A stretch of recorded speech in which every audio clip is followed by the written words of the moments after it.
नमस्कार, आप देख रहे हैं द राइट न्यूज और मैं हूं हिमाग्नि मोजा और मैं एक बार फिर प्रस्तुत हूं आपके सामने इजराइल और हमास के बीच हो रहे युद्ध की लेटेस्ट अपडेट के साथ। मगर इससे पहले कि मैं आगे बढ़ूं, जल्दी से कीजिए हमारा चैनल सब्सक्राइब ताकि इस युद्ध की अपडेट्स के साथ आप अपडेटेड रह सके।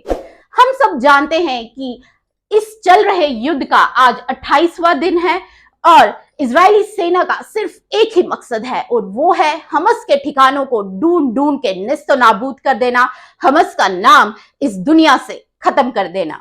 इजरायली सेना का दावा है कि वो गाजा शहर के दरवाजे पर खड़े हैं और ये सब हो पाया है टैंक आर्टिलरी की वजह से। अब हम उनका अगला कदम क्या है? उनका अगला कदम है हमस के ठिकानों पर चढ़ाई करना और उसको नेस्तो नाबूद कर देना। ये सब जो हो रहा है, ये सब करने के लिए इजरायली सेना ने हवा से, समुद्र से और जमीनी स्तर से हमास के ठिकानों पर हमला किया है।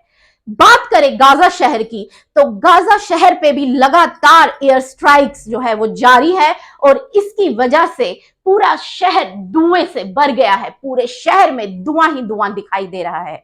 वहीं बात करें हमस के ठिकानों की, तो हमस के ठिकानों पर भी लगातार बमबारी जारी है। आपको बता दें कि अभी तक गाजा में 8,800 से भी ज्यादा लोगों की मौत हो चुकी है।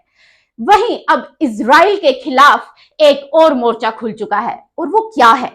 इजराइल हमस के साथ लड़ रही है और एक और तो वो हमस के साथ लड़ रही है, दूसरी ओर उनकी पैनी नजर लेबनान में बैठे हिजबुल्लाह आतंकवादियों पर भी है।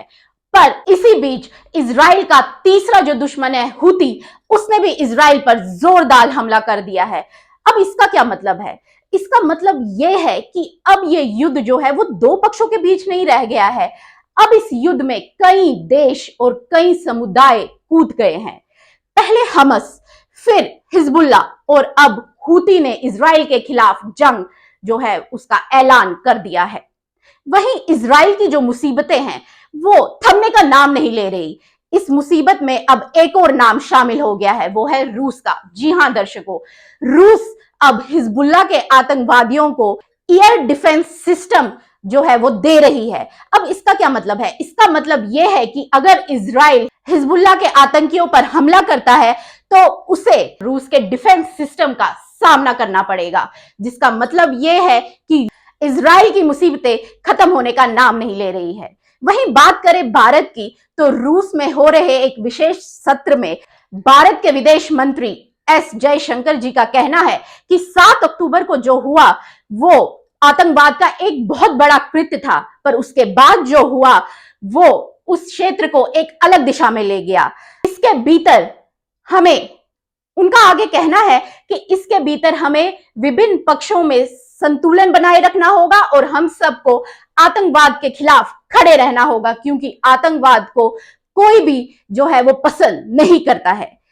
इसी अपडेट के साथ मुझे और मेरी वीडियो जर्नलिस्ट प्रिया भट्ट को दीजिए इजाजत। हम आपको आगे भी इस युद्ध के अपडेट्स देते रहेंगे। तब तक के लिए मुझे दीजिए इजाजत। नमस्कार।